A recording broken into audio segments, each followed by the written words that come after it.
There was something in there that drew me to the people involved, and the creative process, and still being a bit of a geek about all the technology involved as well.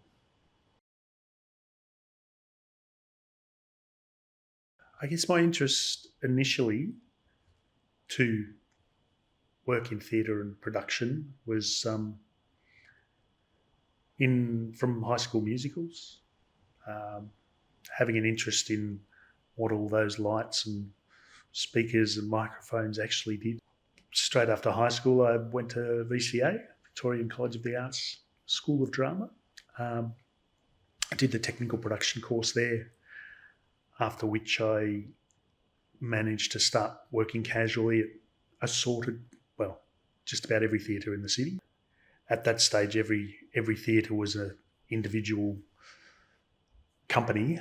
That's changed a lot since, but I was working for the Victorian Arts Centre, for Her Majesty's Theatre, for the Comedy Theatre, and spent a few years working for the Athenaeum. The creative aspects of this work are a buzz.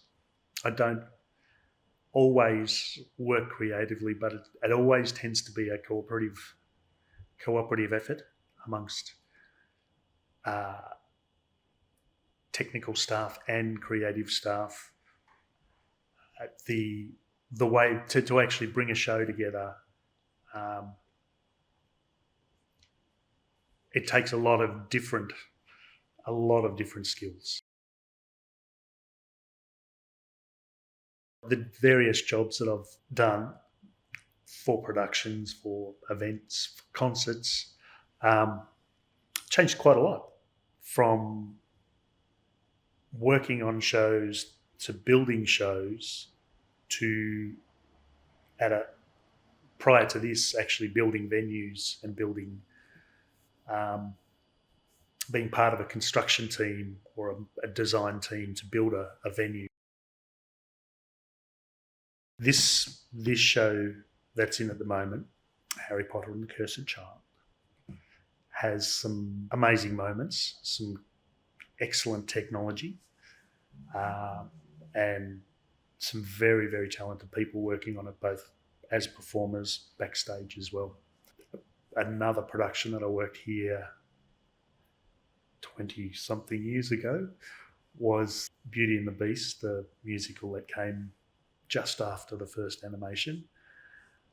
And at that stage, the automation systems and the technology being used were pretty much cutting edge stuff. Nowhere near the same level of technology we're using now, but at that stage was quite an amazing production. Also working with Cirque du Soleil in Macau was a very luxurious way to work, where the budgets were built for a very long-running show. The biggest differences between working overseas and working here is being focused on a particular project. A work visa is provided to work for a particular employer, and they are the reason that you're there.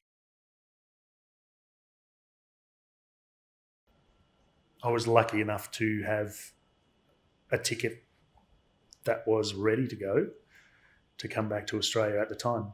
The scale of not having a entertainment industry working was immense. I came back basically to Melbourne to do nothing and stay at home while the rest of the world continued doing nothing.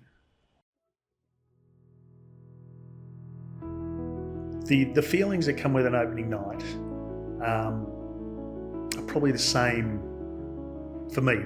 They're the same no matter what the show is, big or small. It's the feeling of finally having an audience in front of us, finally having a reaction. It's just having an audience there after months or weeks of rehearsing and technical rehearsals and actually building things to get it right to the point where it's ready for an audience to see, and finally being appreciated by people who don't necessarily know what they're seeing, but they enjoy what they're seeing.